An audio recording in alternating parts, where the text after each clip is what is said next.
Assalamualaikum warahmatullahi wabarakatuh.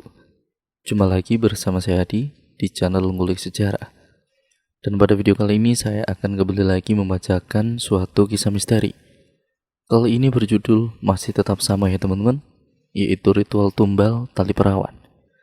Cerita kali ini memasuki part yang ke-7, yang sekaligus menjadi part terakhir dari keseluruhan alur ceritanya. Jadi untuk kalian yang penasaran bagaimana akhir dari kisah ini, saya akan membawakannya di video yang berikut ini. Jadi untuk kalian yang belum menonton part sebelumnya, saya sarankan untuk kalian menontonnya terlebih dahulu, agar kalian mengerti keseluruhan alur ceritanya dari awal sampai akhir. Cerita ini benar-benar sangat menarik untuk kalian ikuti dari part awalnya ya teman-teman, karena penuh dengan plot twist dan juga banyak sekali kejadian-kejadian yang menegangkan. Nah, bagaimana akhir dari kisah ini? Gak usah lama-lama lagi, kita langsung saja menuju ke ceritanya. Namun untuk kalian yang belum subscribe dulu ya teman-teman, dukung channel ini dan jangan lupa nyalakan tombol lonceng notifikasinya agar kalian tidak ketinggalan video terbaru selanjutnya dari channel ini. Yuk langsung saja kita mulai ceritanya.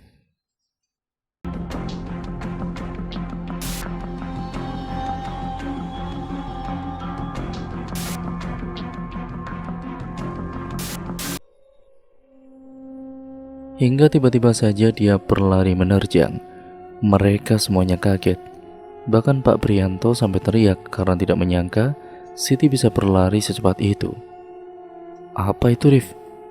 ucap Dito gemetar terengah-engah menjauhi sosok Siti yang terus saja menembang. "Sialan, kalian bilang kalau dia tidak bisa berjalan normal. Kenapa Siti bisa berlari secepat itu? Dan lihatlah apa yang dia bawa," ucap Pak Prianto yang sudah berada di samping mereka. "Ini gila, sudah tidak masuk akal. Seharusnya kita membawa warga desa." Dito sekarang bisa melihat dengan jelas apa yang dipegang oleh Siti. Nampak sekali benda itu terlihat menggelambir dan berbau sangat amis bercampur bau busuk yang menusuk. "Ari-ari bayi," ucap Arif datar. "Tidak ada gunanya lagi di sini. Kita harus segera kembali ke desa. Kita cari bantuan," ucap Pak Prianto, namun perkataannya terputus. Srak! Jantung Dito langsung mencelos. Suara langkah itu mengingatkan dirinya kepada Ningsi. Srek! Sekali lagi suara itu terdengar jelas berasal dari arah samping mereka. Dito yang pertama kali melihat sosok itu. Ningsi tengah berjalan menyeret kakinya dengan kain jarit yang melilit lehernya. Belum lagi bentuk rupanya yang mengerikan. Mata yang melotot dan lidah yang terjulur keluar. "Astagfirullah," ucap Pak Prianto yang juga melihat Ningsi berjalan mendekat ke arah mereka. Sekarang Dito dan juga Pak Prianto terfokus kepada Ningsi, sedangkan Arif masih terus saja memandang Siti yang ada di depannya. "Pak, apa yang harus kita lakukan?" ucap Dito dengan gagap. Dirinya benar-benar ketakutan saat ini. "Jangan tanya aku, Dit. Aku juga tidak tahu harus berbuat apa jika berhadapan dengan setan," kata Pak Prianto. Kini nada suaranya juga terlihat gemetar. "Rif," Pak Prianto yang masih saja memandangi sosok Ningsi, namun belum sempat Arif menjawab. Dito merasakan ada sesuatu yang menyentuh pundaknya.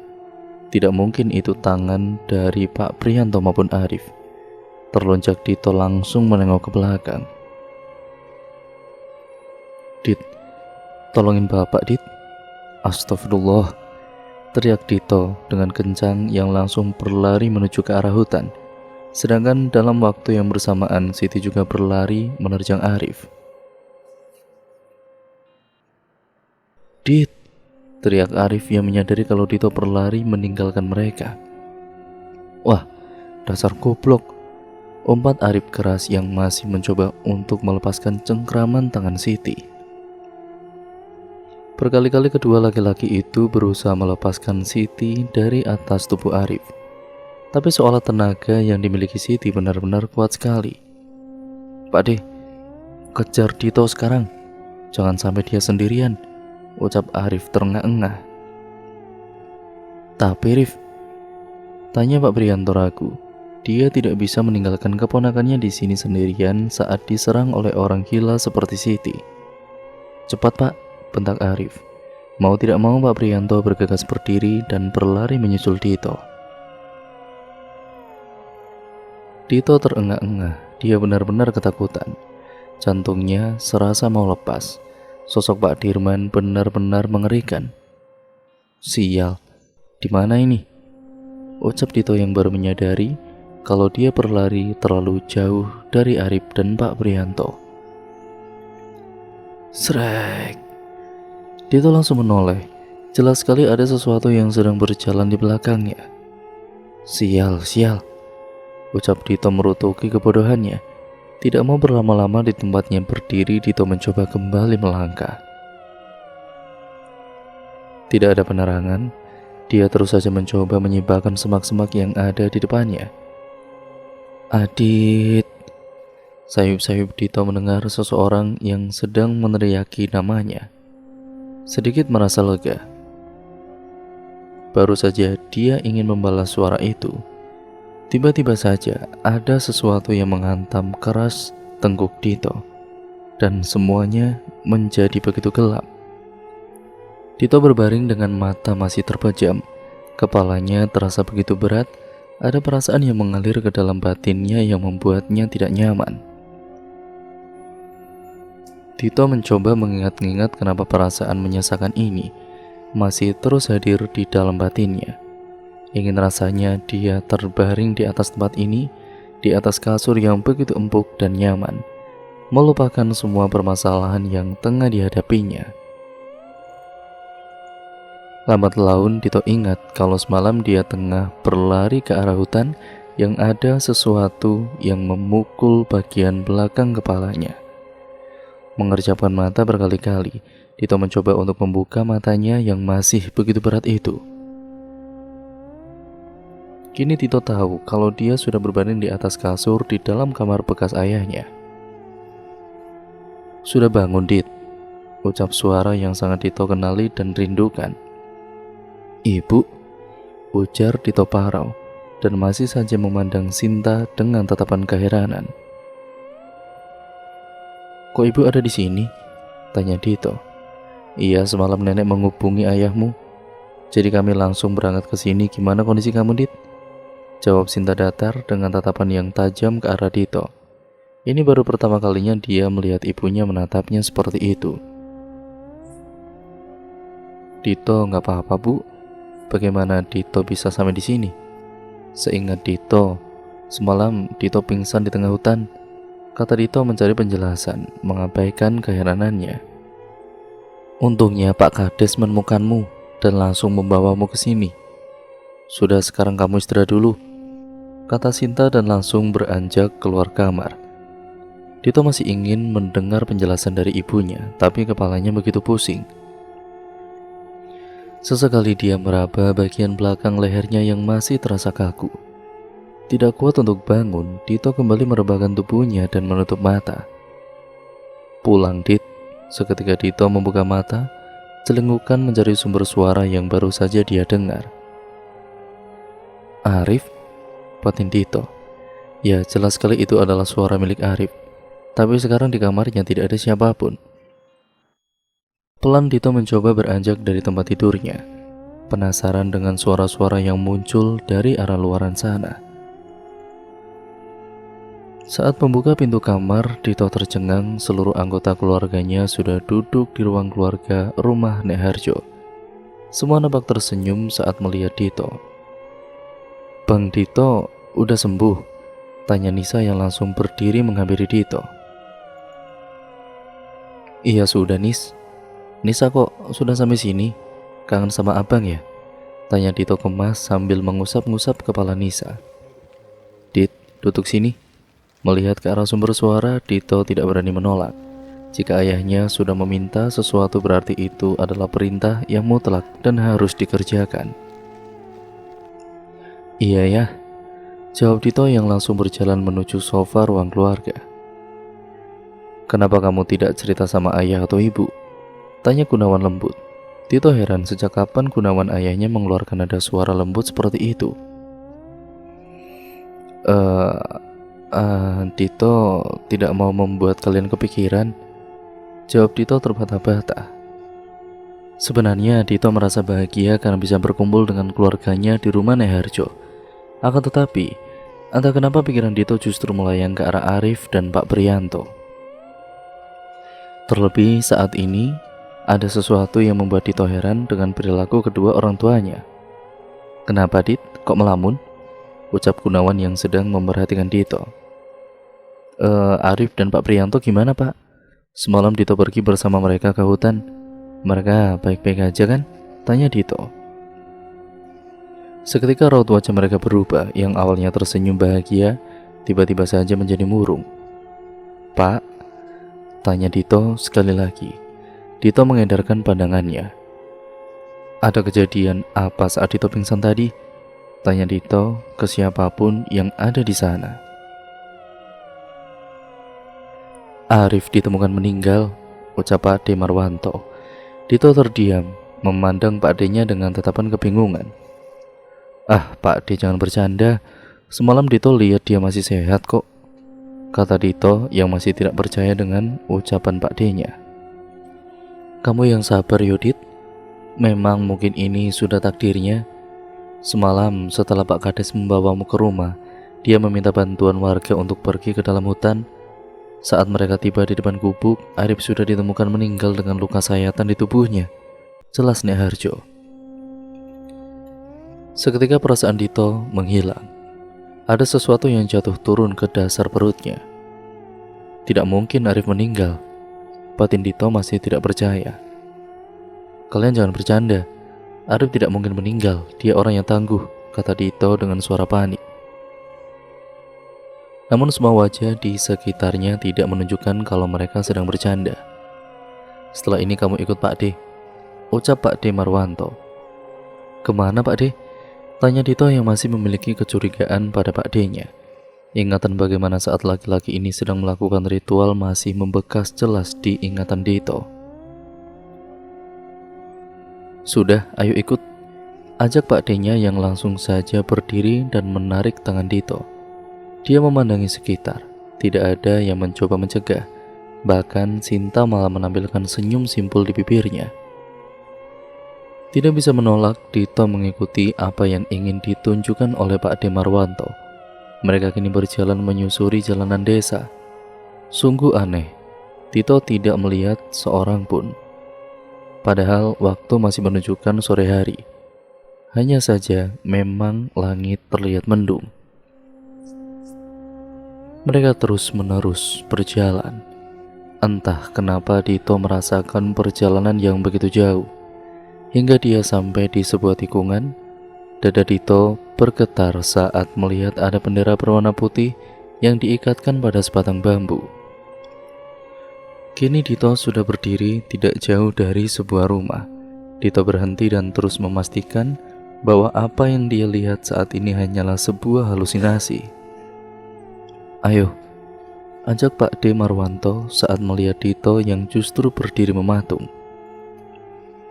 Berjalan pelan-pelan Dito mencoba untuk menguatkan mentalnya. Suasana di rumah itu sudah ramai dengan orang. Setiap pandangan yang Dito lihat adalah kerumunan dan kesedihan. Dit, ucap Pak Priyanto saat melihat keberadaan Dito di depan pintu rumahnya. Seketika Pak Priyanto memeluk Dito. Maafkan Arif, kalau selama ini dia punya salah sama kamu, ucapnya dengan parau. Tidak ada jawaban yang keluar dari mulut Dito. Ia mencoba untuk masuk ke dalam rumah, di sana hanya ada beberapa orang. Belum juga dia melangkah menuju sosok yang tengah terbujur kaku di tengah ruangan. Tiba-tiba saja jantungnya berdebar dengan keras. Ningsih, gagap Dito saat melihat wanita yang sedang berjalan dari arah dapur. Kenapa Dit? Tanya Pak D yang keheranan dengan sikap Dito. Itu Pak D, Ningsih, kata Dito sambil menunjuk ke arah wanita yang sudah beberapa meter di depannya. Iya, itu Ningsih. Emang kenapa? Sekali lagi Pak De Marwanto bertanya. Namun Dito menggelengkan kepalanya. Tidak mungkin, ini pasti mimpi, ucap Dito sambil memukuli pipinya sendiri. Dito, kamu kenapa? Tanya Pak De Marwanto kebingungan. Ningsih Pak De, itu Ningsih. Dia sudah mati. Itu setan Ningsih, ucap Dito panik sambil mencoba untuk mundur menjauhi Ningsih. Sedangkan Ningsih hanya menoleh kebingungan ke arah sekitar. Sadar Dit, sadar, kata Pak De Marwanto sambil memegangi Dito. Takut kalau kematian Arif membuat Dito syok dan berpikir hal yang tidak-tidak. Sedangkan Dito masih tidak percaya dengan apa yang dia lihat. Tapi semua terasa nyata.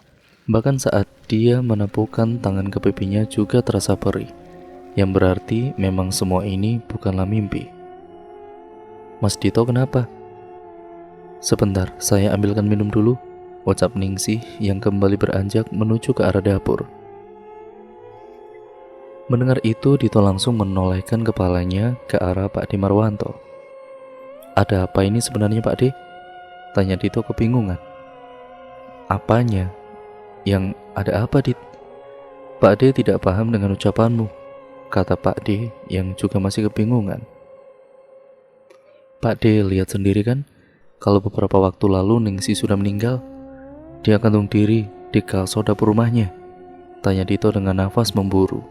Pak De Marwanto jelas sekali melihat Dito dengan pandangan khawatir sekaligus prihatin. Assalamualaikum. Sontak Dito langsung berpaling. Kekagetannya tentang Ningsih belum hilang. Kini di depannya ada Pak Dirman. Pak Dirman? Tanya Dito gagap tidak percaya dengan apa yang dia lihat. Iya mas, maaf, saya ke Pak Kades dulu, ucap Pak Dirman sambil berjalan menuju ke arah Pak Prianto. Dito mengikuti arah kemana Pak Dirman melangkah. Dia benar-benar bingung dengan apa yang sedang terjadi. Melihat keadaan Dito, Pak De Marwanto menuntun Dito ke ujung ruangan. Kini Dito sudah duduk di salah satu ujung ruangan. Ini mas, minumannya, ucap Ningsih yang menaruh segelas teh hangat di depan Dito. Melihat Ningsih yang sudah ada di dekatnya, Dito terlonjak kaget. Merasa sikap Dito yang aneh, Ningsih mencoba untuk duduk di sebelahnya. Dia mengira sikap Dito yang aneh karena sedih kehilangan temannya. Ningsih tahu Mas Dito dekat dengan Mas Arif. Mas Dito pasti syok kan mendengar berita tentang Mas Arif. Tapi Mas Dito harus ikhlas ya mas, ucap Ningsih mencoba untuk menghibur Dito. Tanpa menunggu jawaban dari Dito, ia kembali beranjak dan duduk di sebelah Mbok Sarmin. Sudah beberapa waktu Dito duduk, dia sudah tidak bisa mencerna apa yang tengah terjadi. Kini seluruh anggota keluarganya juga sudah berada di rumah Pak Prianto. Beberapa kali Sinta meminta Dito untuk pulang jika memang tidak nyaman berada di sini. Lebih baik kamu pulang kalau tidak nyaman di sini, Dit, ucap Sinta. Dito belum lihat Arif, Bu. Dito pengen lihat Arif untuk yang terakhir kalinya, ucap Dito yang matanya mulai memanas. Ingatan tentang pertemanan mereka sungguh membekas di kepala Dito. Tidak usah, lebih baik kamu pulang sekarang ke rumah nenek, ucap Sinta tegas dengan tatapan tajam yang mengarah kepada Dito. Tapi Dito mau melihat Arif, Bu, sebentar saja, kata Dito yang sudah mau beranjak dari tempat duduknya. Namun belum juga dia berdiri, Sinta sudah memegangi tangan Dito dan memintanya untuk duduk. Kenapa, Bu? Tanya Dito keheranan. Sudah, tidak usah. Sekarang kamu pulang ke rumah Nek Harjo, ucap Sinta dengan tegas. Tetapi Dito tidak mau. Walau dia baru sebentar berteman dengan Arif, tapi Dito merasakan kalau Arif sudah seperti saudaranya sendiri.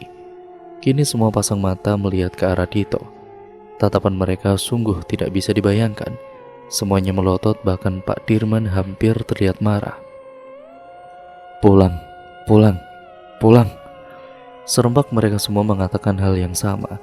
Bahkan Sinta dan seluruh anggota keluarganya juga mengatakan hal serupa. Gaung suara yang ditimbulkan oleh paduan suara orang-orang ini begitu membuat Dito kebingungan. Napas Dito terengah-engah. Dia berusaha untuk menutup telinga dan mencernihkan kepalanya. Tapi tetap saja, semua pandangan warga dan juga suara itu membuat Dito hilang arah. Hingga tiba-tiba saja semua berhenti. Dito terdiam mematung. Kesunyian yang dirasakannya jauh lebih mencekam dibandingkan dengan apa yang dia rasakan saat di hutan. Ruang tamu milik Pak Prianto benar-benar terasa sunyi. Belum sempat Dito bertanya kepada Sinta apa yang sedang terjadi, angin tiba-tiba saja berhembus dengan kencang, sampai membuat daun jendela dan juga pintu bergoyang-goyang. Tiba-tiba saja kain yang menutupi jenazah di tengah ruangan tersibak. Sekarang dengan jelas Dito bisa melihat jenazah Arif yang terbujur kaku. Perasaannya tidak bisa tergambarkan dengan jelas. Pandangannya tiba-tiba saja terasa kabur dengan tumpukan air mata yang siap meleleh. Arif, ucapnya dengan lirih. Perlahan Dito mencoba untuk mendekati jenazah itu. Dia tidak peduli dengan semua tatapan yang dia dapatkan. Dito hanya ingin melihat Arif untuk yang terakhir kalinya. Saat dia sudah sampai di pinggir jenazah Arif, tangisannya pecah, tidak ada suara yang muncul. Hanya lelehan air mata yang terus keluar tanpa bisa dibendung. Di depannya kini wajah pucat Arif yang sudah dipocong terlihat dengan jelas. "Maafkan aku ya Arif, seharusnya aku yang meninggal, bukan kamu," ucap Dito sesenggukan. Tidak kuat melihat kondisi Arif, Dito berniat untuk menutup kembali jenazah Arif dengan kain. Namun kejadian itu tiba-tiba saja terjadi. Seolah memang Dito sudah mengetahui kalau semua yang dilaluinya saat ini begitu aneh. Mata Arif terbuka dengan sempurna, membuat Dito yang melihatnya langsung melompat mundur. Bagai sebuah roll film yang diputar lambat, jenazah Arif mulai bangkit secara perlahan. Panik, Dito melihat sekitarnya. Namun semua warga di sana seolah tidak melihat apa yang tengah terjadi. Justru mereka sedang menatap Dito dengan tatapan yang tajam. "Mas Dito, pulang ya," ucap Ningsih yang tiba-tiba saja sudah berada di belakang Dito. Sontak Dito langsung berpaling. Begitu kagetnya dia, penampilan Ningsih sudah berubah. Kembali Ningsih terlihat seperti setan yang selama ini mengganggu Dito. Buru-buru Dito menjauh dari Ningsih. "Dit, pulang," ucap Pak Dirman yang juga sudah berpenampilan mengerikan. Dito menggelengkan kepalanya kuat-kuat, berharap ini semua hanya imajinasi karena efek benturan yang ada di kepalanya. Namun sialnya saat dia membuka mata, semua masih terlihat sama. Dito segera menoleh ke arah Arif, kini jenazah itu sudah memanglingkan wajahnya kepada Dito. Wajah pucat penuh dengan sayatan itu terlihat murung. "Dit, pulang sekarang," ucap lirih suara Arif. "Pulang," gelegar Arif. Tersentak kaget, Dito terengah-engah. Jantungnya masih berdetak dengan keras. Bahkan bayang-bayang pocong Arif dan suara teriakannya masih menggema di kepalanya. Mimpi. Benar, tadi hanya mimpi, batin Dito yang merasa lega. "Tidak kusangka, kamu juga punya penerawangan, Dit," ucap suara seorang laki-laki. Dito yang kaget mencoba untuk bergerak melihat siapa yang tengah berbicara kepadanya. Namun ternyata tangan, kaki, dan perutnya sudah diikat dengan sebuah plat besi yang begitu kuat. Sekali lagi dia mencoba bergerak, tapi percuma. Dia sama sekali tidak bisa bergerak. "Jangan buang-buang energimu, Dit," ucap laki-laki itu dengan suara yang terlihat bosan. "Siapa kamu?" tanya Dito. Kepalanya begitu pusing, pikirannya masih mencerna dengan kejadian yang barusan dia alami. "Aku tidak mengira kalau dirimu punya penerawangan. Padahal aku sudah menyesatkan sukmamu untuk bisa terus di alam itu," ucap laki-laki itu. "Apa maksudmu?" tanya Dito yang terus saja mencoba untuk melepaskan dirinya. "Ya, tidak ada salahnya untuk mendongengimu," Toh tidak ada orang yang tahu di mana kita saat ini, ucap laki-laki itu. Langsung saja Dito mendengar sebuah kursi yang diangkat serta langkah kaki yang mendekatinya. Pak Amar, pekik Dito kaget saat melihat wajah dari laki-laki itu sudah ada di depan matanya. Kenapa, Dit? Bukannya kamu juga sudah mencurigaiku? Atau Pak Demu justru lebih mencurigakan? Ucap Pak Amar terkekeh. Ah, bajingan, lepaskan, ucap Dito sambil terus memberontak. Mendengar umpatan Dito, seketika Pak Amar terdiam dan mengambil pisau yang ada di meja belakangnya. Siapa yang bajingan, Dit? Ucap Pak Amar lirih sambil mengoles-oleskan ujung pisaunya ke pipi Dito. Dito terdiam, posisinya saat ini sedang tidak beruntung. Ya tidak mungkin dia melawan Pak Amar. Otak Dito terus berpikir. Kenapa diam? Takut akan kubunuh seperti aku membunuh Ningsih dan juga yang lainnya, ucap Amar yang terus saja masih mengelus-ngelus pipi Dito dengan pisau yang ia pegang. Nah, sekarang saat kita sudah bisa mengatur emosi, aku akan mendongengimu sebelum kita melakukan ritual, kata Amar dengan senyum tanpa kebahagiaan. Dito hanya diam, tidak menjawab perkataan dari laki-laki gila yang ada di sampingnya. Berpuluh-puluh tahun yang lalu, mungkin kau belum lahir, ada sebuah keluarga kecil yang hidup dengan kemiskinan. Pasti kau tidak pernah tahu kan, Dit, rasanya menahan lapar? Ya, itu adalah keluargaku. Hari-hari aku hidup dengan keadaan serba kekurangan. Dan kau tahu, Dit, apa yang dilakukan oleh ibuku yang tercinta? Dia tidak pernah betah dengan keadaannya dan pergi meninggalkan anak dan suaminya, ucap Amar dengan menampilkan wajah seolah-olah sedang sedih. Terus apa hubungannya denganku? Dasar kebajingan, geram Dito yang sudah mulai tidak tahan dengan kelakuan Amar. Shh, tunggu dulu, aku belum selesai cerita. Pasti kau juga ingin mengetahui kan alasan kenapa kau di sini sekarang? Tanya Amar dengan seringai yang sangat menyebalkan. Kita lanjutkan. Beberapa waktu bapakku merasa terpukul dengan kepergian ibu. Hampir kami tidak makan selama berhari-hari. Tidak ada seorang pun yang peduli dengan kami. Bagi warga desa, kami hanyalah sampah yang memang semestinya tidak layak untuk diberikan pertolongan. Kau tahu kenapa? Karena orang tuaku sering berhutang kepada mereka.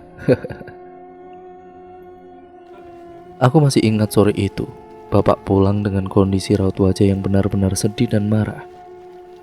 Setelah itu, aku baru tahu kalau istri Dirman baru saja memaki-maki bapakku karena mau meminjam beras untuk kami makan pada kala itu.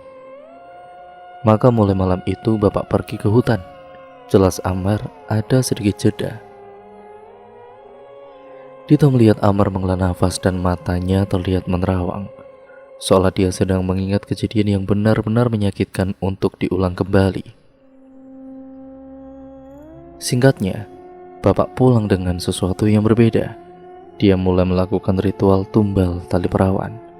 Tapi ada masalah yang belum bisa dipenuhi oleh bapakku. Salah satu syarat untuk melakukan ritual ini adalah dengan mengambil ari-ari dari wanita yang hamil, akan tetapi belum menikah atau tidak bersuami. Jelas di situ bapakku mendapatkan kendala. Bagaimana dia bisa mendapatkan syarat tersebut? Ya karena tidak mungkin dia menghamili warga desa. Tapi bapakku tidak kurang akal.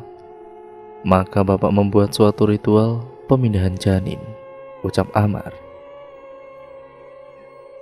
Pemindahan janin, ucap Dito heran sampai dia lupa kalau nyawanya sedang terancam. Apa Arif tidak pernah menceritakan kepadamu? Aku yakin dia sudah menyadarinya. Ya, ritual pemindahan janin. Bapak melakukan sebuah ritual memindahkan janin dari rahim perempuan yang sudah menikah ke gadis yang masih perawan. Tentu ini menjadi sebuah dilema. Siapa yang tahu kalau ada wanita yang tengah hamil muda? Tapi untungnya sosok itu selalu memberikan bisikan siapa saja yang pantas untuk menjadi tumbal dari lelaku yang bapakku berbuat. Kini Dito paham kenapa Pak Dirman dan Mbok Sarmin bersikeras kalau anak-anak mereka memang tidak pernah dekat dengan laki-laki lain. Amar yang ada di hadapannya ini benar-benar pembunuh berdarah dingin. Nah, kita lanjutkan. Kenapa ekspresimu seperti itu, Dit? Apa kau sudah tidak betah? Tapi tunggu, kau harus tahu semua ini sebelum ini berakhir. Nah, karena bapak tidak mau ada warga desa yang tahu, maka dia membuat rencana untuk mengecoh mereka. Kau juga pasti sudah tahu kan tentang cerita Nani dan juga Parmin? Ya, itu semua bapakku yang membuatnya. Tapi sialnya ada satu orang yang paham. Dia bersikuku kalau semua ini tidak ada sangkut pautnya dengan Asih yang kentayangan. Maka dibuatlah Nani dan Parmin sebagai umpan, hingga warga desa percaya. Sayangnya orang tua itu dan Dirman berhasil menyelamatkan Siti pada saat-saat terakhir. Kau tahu siapa laki-laki tua itu? Bapaknya Priyanto, ucap Amar dengan nada kesal. Saat itu bapakku berhasil dengan ritual yang dilakukannya. Tiba-tiba saja hidup kami berubah, hingga pada suatu hari dia dimintai lagi oleh sosok itu. Karena tidak mau, akhirnya bapak mati dengan perjanjiannya sendiri. Dan disinilah aku sebagai penerusnya. Aku harus mengabdi padanya untuk bisa terus bertahan hidup. Butuh beberapa tahun bagiku untuk bisa menerima itu semua, ucap Amar tersenyum. Ada jeda lama, Amar kembali diam seolah dia sedang mempertimbangkan sesuatu. Nah, sepertinya aku sudah cukup banyak bercerita.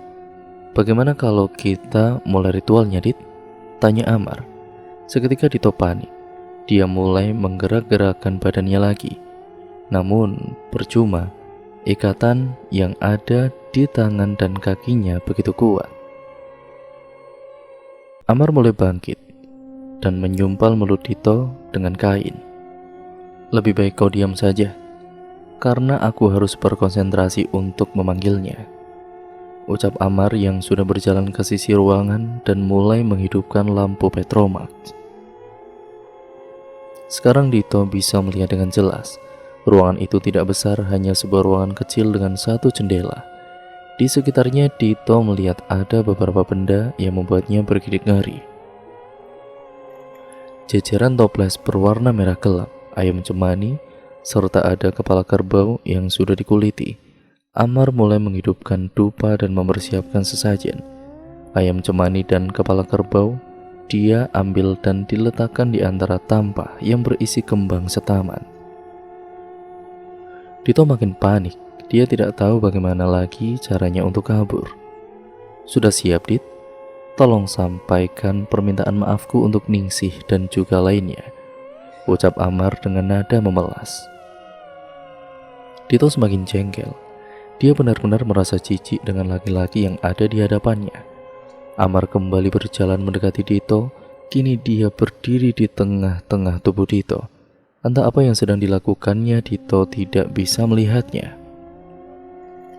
Kepalanya masih begitu sakit ketika digerakkan, ditambah dengan sumpalan kain yang ada di mulutnya. Tersentak, Dito merasakan Amar sedang melorotkan celananya. Bukan hanya celana jeans yang dia pakai, tapi benar-benar seluruh celana Dito dipelorotkan hingga sampai ke ujung betisnya. Apa yang ingin dilakukan bajingan ini? Batin Dito dengan geram. Kini, ia hanya bisa pasrah saja. Jika memang saat ini dia harus mati, setidaknya dia sudah berusaha untuk tetap hidup. Ah, punyamu besar dan juga gemuk. Pasti Jenggolo Sewu akan suka sekali menyantap hidangan penutupnya, kata Amar dengan terkekeh. Kembali Amar berjalan menuju meja di sisi ruangan. Dia seolah sedang mencari-cari sesuatu. Saat berbalik, Dito melihat kalau Amar memegangi salah satu toples yang memiliki warna merah gelap. Dito terus saja meronta-ronta, berharap apa yang akan dilakukan Amar tidak akan berhasil. Amar sudah kembali berada di sisi Dito. Kini dia merasakan ada cairan kental yang menyentuh kulit di bagian kelamin dan terus saja merembet hingga pangkal pahanya. Kau tahu, Dit, sebenarnya aku sudah bisa melakukan ritual tumbal tali perawan sejak kematian Ningsi. Tapi ketika aku mendapatkan kabar dari Marwanto, aku berpikir, jika memang dulu mereka memiliki kebahagiaan berupa keluarga yang lengkap dan harta yang berlimpah, setidaknya sekarang mereka bisa merasakan bagaimana tidak memiliki seorang anak, ucap Amar.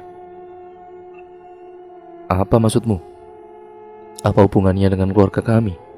Ucap Dito saat dia bisa melepas sumpalan kain yang ada di mulutnya. Iya, aku lupa. Aku sangat membenci kebahagiaan yang terpancar dari keluarga kalian. Setiap waktu aku iri dengan Prihanto dan Pak D serta bapakmu yang memiliki kehidupan yang layak. Sudah lama sekali semenjak aku ingin mereka merasakan apa yang aku rasakan. Ya, setidaknya aku bisa membuat Marwanto tidak memiliki anak dan Gunawan kehilangan anaknya. Adil kan? Seorang teman harus sama-sama merasakan penderitaan satu sama lainnya, kata-kata Amar. Jadi kau yang menjebak Pak D Marwanto dan Bude Ija? Tanya Dito tidak percaya. Ya, mereka memang goblok. Tidak tahu saja Marwanto itu kalau selama ini istrinya sudah sering hamil, tapi selalu hilang atau keguguran. Kau tahu kenapa, Dit? Karena janinnya kupindahkan atau kujadikan sebagai tumbal untuk santapan Jenggolo Sewu, kata Amar dengan tawa tanpa kebahagiaan. Kau pikir janin yang ada di dalam rahim Ningsi milik siapa? Itu milik budemu. Ku atur dan terus saja ku hasut agar Marwanto mau melakukan persetubuhan di hutan. Awalnya dia tidak mau, tapi karena Ija yang selalu merengek agar bisa memiliki anak, akhirnya dia luluh, lanjut Amar. Dito benar-benar tidak habis pikir, bagaimana bisa ada orang yang sekecil ini di dunia, memanfaatkan dan membunuh orang demi untuk kepuasan pribadinya. Ingin sekali rasanya dia menghajar dan membuat Amar mati pelan-pelan. Kini Dito melihat Amar berjalan ke arah tampah yang sudah terisi sesajen.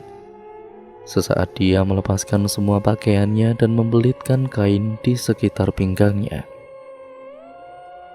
Kita mulai ya, Dit. Sebentar lagi aku bisa menjadi lebih sakti dan keluarga kalian akan merasakan apa yang aku rasakan.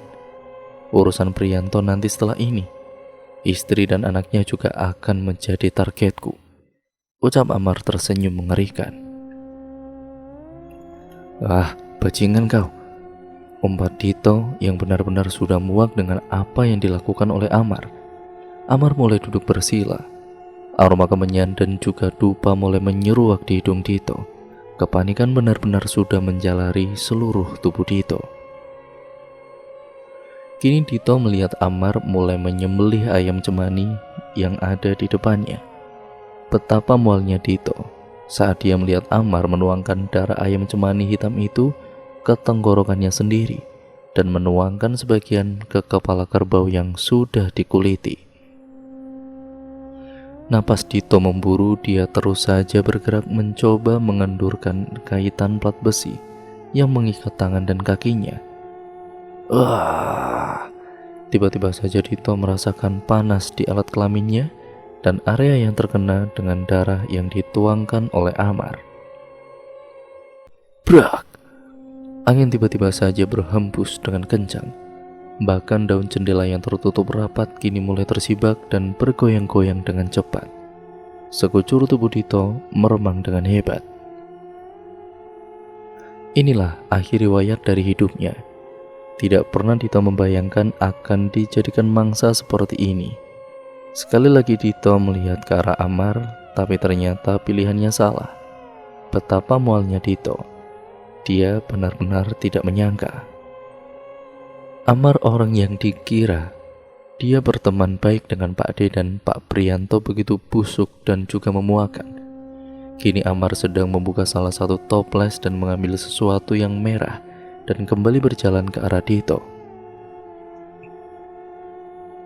"Kau tahu ini apa?" ucap Amar yang memperhatikan gumpalan daging yang seperti terikat dengan sesuatu. "Ini adalah ari-ari dari Ningsih. Ada darah dari keluargamu juga di sini. Kau tidak mau mencicipi sepupumu, Dit?" tanya Amar tanpa dosa. Dito yang melihat itu hanya memanglingkan mukanya. "Kau tidak mau, Dit? Kalau tidak mau, kita sudahi saja sekarang," ucap Amar sekali lagi. Dia berjalan ke arah sesajen dan duduk bersila. Dia letakkan ari-ari itu di depannya.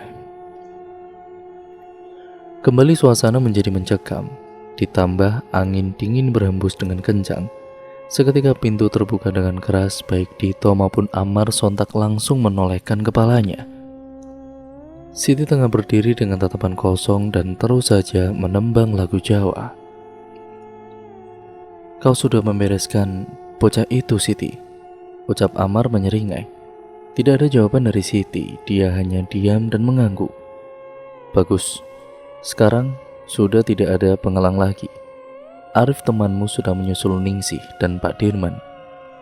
Sebentar lagi giliranmu," lanjut Amar yang langsung saja meneruskan ritualnya. Kekuatan Dito melemah. Dia tidak menyangka kalau Arif juga sudah menjadi korban dari kebiadaban Amar. Semua sudah berakhir. Tidak ada lagi orang yang bisa membantunya kali ini. Dito kaget. Dia mendengar ada suara geraman yang muncul. Ada sesuatu yang sedang berdiri di depan Amar.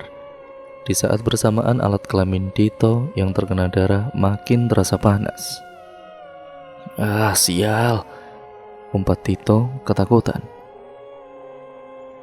Pelan tapi pasti kini Dito melihat dengan jelas sosok yang kemarin ada di belakang Siti tengah berdiri menatap nyalang kepadanya. Bentuknya sungguh mengerikan, seluruh badannya berbulu serta taring yang mencuat tidak beraturan di sekitar bibirnya. "Tuan, sudah saya siapkan semuanya," ucap Amar sambil duduk menyembah sosok yang ada di depannya.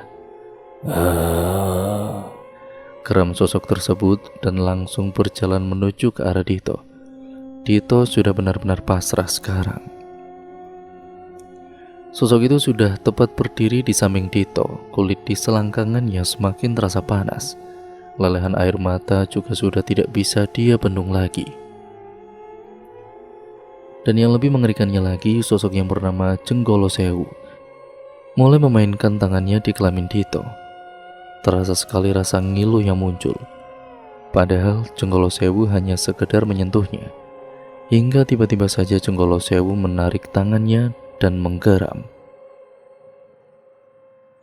"Bajingan gue bocah," ucapnya sambil menatap ke arah Amar dengan tatapan yang tajam dan mengerikan. Melihat itu, sontak Amar terpaku dan gemetaran. "Maaf tuan," ucap Amar mencoba berani untuk bertanya. "Aku sudah bilang, carikan penutup yang masih berjaga." Belum sempat Amar menjawab, tiba-tiba Siti langsung menerjang Amar dengan keras. Mereka bergulat seru. Tidak menyangka Siti memiliki kekuatan sebesar itu. Tapi kenapa? Kenapa Siti menyerang Amar? Tapi Dito tidak peduli. Sebelum dia berpikir lebih jauh, ada sosok yang tiba-tiba saja muncul. "Arif," ucap Dito parau. Dia benar-benar tidak menyangka. "Sudah, jangan berisik kamu. Biarkan saja mereka bergulat sendiri," kata Arif yang mulai melepaskan ikatan yang ada di tangan Dito.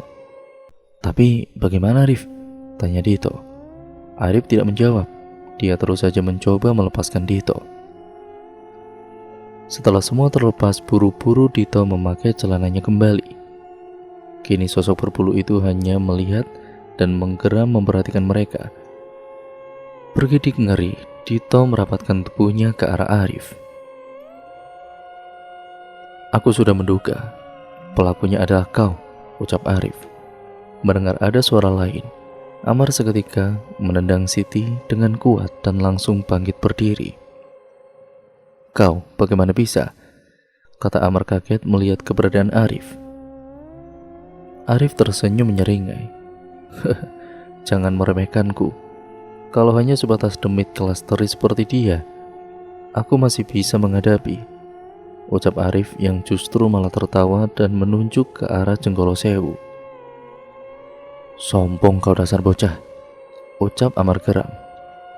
Sombong? Katamu aku sombong? Bukannya sedari tadi kau yang sudah menyombongkan dirimu, beranggapan kalau semua tipu dayamu itu berhasil. Tak inginkah kau tahu, sejak kapan aku mencurigaimu lebih daripada yang lain, ucap Arif dengan mencemooh. Kini Siti juga sudah berdiri, tidak ada tembang Jawa yang muncul dari bibirnya. Tatapannya penuh dengan kebencian yang ditunjukkan kepada Amar.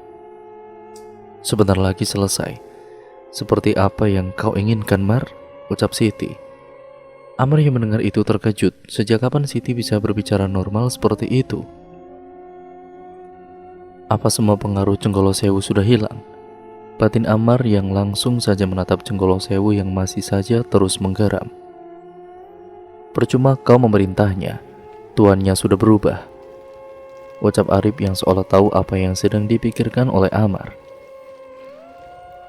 Nah sekarang seperti yang kau ucapkan kepada Dito tadi, sebelum semua selesai, aku juga akan menceritakan sesuatu, biar nanti ruhmu bisa tenang dan mendapatkan balasan dari orang-orang yang sudah kau celakai, ucap Arif yang melangkah menuju ke arah Amar. Awalnya Dito ingin memberikannya peringatan, tapi ada sesuatu yang membuatnya mengurungkan niatnya. Tidak ada satupun perlawanan yang Amar berikan. Bahkan ketika Arif menyeretnya dan meletakkan di meja yang tadi mengikat Dito, Amar tetap bergeming. Apa yang terjadi? Ucap Dito kebingungan. Tidak ada jawaban. Dito sekarang malah justru ngeri melihat Arif yang mulai mengikat tangan dan kaki Amar dengan plat besi yang ada di meja itu. Nah, sekarang aku akan menceritakan kenapa aku bisa sampai di sini, ucap Arif dengan nada datar. Dito justru bergidik mendengarnya. Bajingan kau, lepaskan aku, ucap Amar yang melotot ke arah Arif. Mendengar itu, Arif tidak marah. Namun, berjalan menuju ke arah meja dan mengambil salah satu toples berwarna merah. Apa kau bilang tadi? Bajingan, sepertinya kau harus mencuci mulutmu, ucap Arif yang sudah kembali berada di sisi Amar. Seketika Dito membulatkan matanya, tidak menyangka kalau Arif bisa berbuat hal seperti ini. Perut Dito mual saat melihat Arif dengan sengaja menuangkan cairan merah itu ke mulut dan kepala Amar. Semoga darah ini bisa sedikit membersihkan mulut dan juga pikiranmu yang busuk itu, hina Arif serta melemparkan toples yang dia pegang. Nah, kita lanjutkan setelah kita sama-sama bisa mengatur emosi kita. Kau tahu, Mar, aku sudah mencurigaimu saat aku melihat Pak Marwanto dan istrinya melakukan persetubuhan di hutan. Bagi Dito yang tidak bisa merasakan dan melihat mereka mungkin akan terlihat mencengangkan. Tapi bagiku itu merupakan hal yang bodoh, karena dengan jelas sekali aku tidak melihat satu sosok demit pun yang hadir saat mereka melakukan ritual itu, ucap Arif tersenyum penuh kemenangan. Dito benar-benar terkesima sekarang. Dia hanya bisa melihat Arif yang sedang duduk di kursi yang tadi pernah dipakai oleh Amar saat menceritakan masa lalunya kepada Dito. Nah, jika kau bertanya bagaimana aku bisa sampai di sini, mungkin kita harus berterima kasih kepada Siti, orang yang sudah kau gunakan layaknya anjing peliharaan, ucap Arif. Sepersekian detik tidak ada yang mengucapkan sesuatu, hanya suara geraman yang muncul dari sosok yang ada di belakang Arif. Dito masih syok dengan apa yang dia lihat. Siti hanya terus diam memandangi Amar dengan pandangan kesumat. dan Arif terlihat seperti sedang mempertimbangkan sesuatu. Mungkin ini yang terbaik. Semua perbuatanmu sudah membuat banyak orang sengsara. Kau tidak ubahnya seperti makhluk yang ada di belakangku. Biarlah dia yang menyelesaikan semuanya, ucap Arif murung. Dito panik mendengar apa yang temannya ucapkan, apa yang akan dilakukan oleh Arif. Arif berdiri, melangkah ke belakang mengambil satu toples lagi, dan kembali berjalan tepat di dekat paha Amar. Sejenak Dito melihat ada ekspresi jijik dari wajah Arif. Tanpa diduga-duga, Arif melepaskan kain yang dipakai oleh Amar. Dito seketika paham apa yang akan dilakukan oleh temannya itu. Apa harus seperti ini, Rif? Tanya Dito. Di sisi lain, bola mata Amar membulat seketika. Dia tahu apa yang akan dilakukan oleh bocah Arif itu. Tidak, jika kita membiarkan dia pergi, suatu hari nanti dia akan mengulanginya lagi. Terlebih dia sudah melakukan tubal tali perawan untuk keabadiannya. Biar ingon-ingonnya yang mengakhiri semua ini, kata Arif murung. Tanpa menunggu jawaban Dito, langsung saja Arif menuangkan cairan merah darah itu ke arah selangkangan Amar. Bajingan kau bocah, lihat saja suatu hari nanti kau akan mendapatkan balasan lebih dari ini, ucap Amar penuh dengan amarah. Aku tunggu, balas Arif yang langsung saja berjalan dan menarik Dito dan Siti keluar ruangan. Mereka berjalan cepat meninggalkan bangunan yang dipakai Amar untuk melakukan ritual. Sayup-sayup mereka mendengar suara teriakan yang menggema di hutan desa Renggono. Kita mau kemana, Rif? Tanya Dito yang mulai terlihat kelelahan. Rumahmu, mereka semua sudah menunggumu, ucap Arif yang terus saja berjalan menembus semak-semak. Tidak ada obrolan yang muncul selama perjalanan menuju rumah Nek Harjo. Baik Dito, Arif maupun Siti hanya diam berkutat dengan pikirannya masing-masing. Apa aku harus ikut? Ucap Siti yang pada saat itu sudah berada di jalan desa yang sepi. Mereka tidak akan menyakitimu, biar aku dan Dito yang memberikan penjelasan, jawab Arif. Sedangkan Dito hanya diam dan kemudian mengikuti kemauan temannya ini. Dia tidak mau menyangka, takut membuat Arif marah dan bisa saja Dito bernasib sama dengan Amar. Dito, pekik Nek Harjo saat melihat Dito tengah berjalan menuju rumahnya.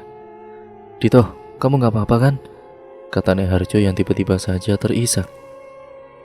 Gak apa-apa Nek, tapi Dito pengen mandi, badan Dito lengket semua, ucap Dito lemas dan ingin sekali segera merebahkan tubuhnya di atas kasur. Semua orang kini tengah berkumpul, bahkan juga Siti turut bergabung bersama setelah Nek Harjo dan juga Mbok Sarmin membantunya membersihkan badan. Dito dibantu Arif menjelaskan semua yang sudah terjadi malam ini. Baik Pak Kades sampai Bude Ija benar-benar kaget dengan apa yang sudah dilakukan oleh Amar. Maafkan Pak Didit, Pak D sudah membuatmu hampir celaka, ucap Pak D yang tertunduk malu dengan semua perbuatan yang dilakukannya. Dito tersenyum dan tidak menyalahkan apa yang dilakukan oleh Pak D-nya. Sudah Pak D, lupakan. Yang penting sekarang kita sudah tahu dalang dari semua ini, ucap Dito sambil menikmati sebatang rokok. Malam itu akhirnya semua misteri yang menimpa Dito terkuak. Tidak ada yang merasa sedih atas kematian Amar. Semua sudah memaafkan, bahkan Dito juga sudah bisa melepaskan semua masalah yang ada di kehidupannya.